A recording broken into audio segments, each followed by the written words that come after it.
This did start just a few days ago, that's right, and that was initiated by the government. I think the key thing for the BBC and the BBC executive and the trust from that point onwards was to make sure that, given what the government was saying to us, that we delivered the best possible outcome for the people who pay for us, for licence fee payers. You at no point felt you could say to the government, actually, guys, there's a process for this. It's called charter renewal. We are going to be going into that. We've been spending some months preparing for that. And you've just suddenly jumped the gun by phoning us. No, we'll do it properly. Charter renewal will continue. There's a huge amount still to talk through in charter renewal about the BBC and the way it functions in the future. But we knew that this was coming as part of the... You knew it was coming? Well, we knew once that thing was made that it was going to be part of the Chancellor's budget statement. So we then had a few days to work out how do we deliver, given that's the case, the best possible deal for the licensee payers. And I think we've done that today. Right, I think with the financial stability we've now got, the modernisation of the iPlayer, the return of the broadband ring fence, a CPI inflation-linked licence fee, we feel we've got to a very good place, actually, for the licence fee, given these circumstances. Okay. But just in real terms, after inflation, 2020 against 2015 or 2017, when a lot of this kicks in, what is the cut to the BBC? There isn't a cut. So we're essentially cash flat through this period. But accounting for inflation, I mean, if you take out inflation, it's a real cut, isn't it? Why would you take out inflation? Well, because whenever you measure government departments, you say, what is the real spending going to do? You don't look, we've got a commitment from the government to a CPI inflation link to the licence fee. When you add that to the money we're getting back on the broadband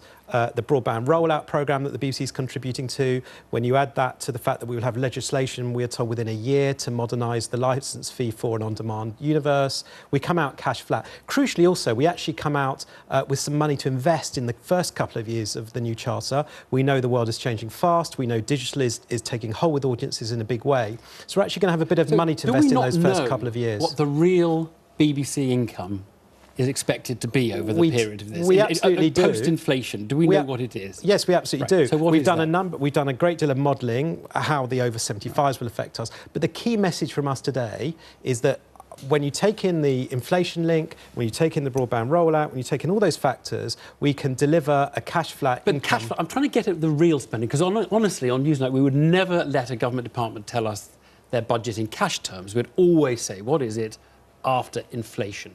Yeah, well, it depends. I'm just interested in what is it your modelling predicts it's going to be. Our modelling tells us that we'll be able to deliver the same cash income from the licence fee that we have now, so that we can deliver the range of services we've got now. So over 5 to 10 years, if inflation's 2% a year, it's maybe a 10 or 15% cut, 10 to 12% cut in real terms. Would that be? No, I don't think that's right. Think so? Well, no, I don't think that's right. What we're able to do is model all of these factors together, because you can't take one of these factors in isolation. What you've got to do is, if you don't mind me finishing, what you've got to do is take in all these factors together. So if you add in the iPlayer modernisation, if you add in the broadband rollout, we're able to model, if you add in, well, you take away what we're paying for the over 75s. So I'm getting a brain ache as I listen to you, because we would obviously need a graphic to understand it all. Let me ask you this. You've asked me about the numbers. I'm trying to explain the numbers. The real cut is, and we don't really know. I mean, I think is the answer. What we're explaining to people today, the thing that matters to them, what matters to the public is what we're going to be able to provide to them, and we're going to model that based on a cash flat licence fee, which puts us in a great place. One thing the BBC is now going to do is take over a social policy, which is responsibility for the free licences for the over 75s. Can you imagine the BBC changing that policy? The BBC will have responsibility for that policy post-2020. That's right. So from 2020 onwards, the BBC, as you say, will have responsibility for that policy. I think it's too early to say, is the honest answer. As you've said, this has happened over a number of days. We're going to need to go away and think about that in a lot of detail. Are you comfortable with the BBC being responsible for, like, a £600 million welfare policy? Would the BBC have liked to have taken on an extra £600 million of responsibility? We wouldn't have ideally liked that. Have we been able to work our way through it in a negotiation to end up in a decent place? Yes. It's down to the government, really, what they load onto the BBC in that way. We couldn't control that. Actually, I'm just in this point in the interview, less thinking about the money and more about the decision that a Director General of the BBC is going to have to make about the distribution of income between pensioner households and non-pensioner households. That will be a decision facing us, and you won't be surprised to say I won't give you an answer on that today. Right.